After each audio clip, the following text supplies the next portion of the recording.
On y croit ou pas? Alors aujourd'hui, on se retrouve pour une recette qu'on connaît un peu tous, c'est l'Overnight Oats. Mais tu vas voir, il y a une petite subtilité en plus, c'est qu'on va rajouter du collagène. Donc pour ce faire, c'est très simple. Tu vas d'abord ajouter les flocons d'avoine dans un bol. Ensuite, tu vas ajouter ton lait. En fait, le principe de l'Overnight Oats, c'est qu'il va poser toute la nuit dans ton frigo et que le lendemain, pour ton petit déjeuner, tu auras juste à le prendre et à le déguster. Donc c'est plutôt pratique. On rajoute le skyr.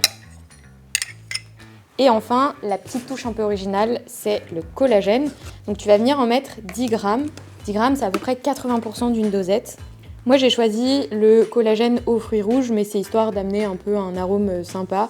Tu peux choisir le goût que tu souhaites ou alors juste un goût neutre, ça marche aussi. Je te conseille d'utiliser des flocons d'avoine qui sont faits pour le porridge et pas des gros flocons d'avoine qui n'ont pas du tout absorbé ton mélange. Et puis on n'oublie pas quand même, pour une petite touche sucrée, toujours sympa, ta cuillère à soupe de miel.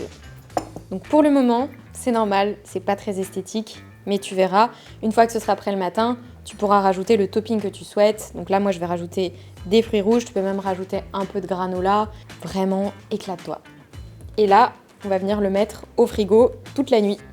On se retrouve 24 heures plus tard, c'est l'heure de petit déjeuner, l'overnight porridge est prêt, on va passer au topping. Donc moi, pour le topping, j'ai prévu des fruits rouges congelés, des myrtilles et un peu de granola parce qu'il faut toujours un peu cette petite touche de croquant quoi finalement. On va commencer par mettre un petit peu de fruits congelés, des petites myrtilles par-ci par-là et la touche finale, un peu de granola.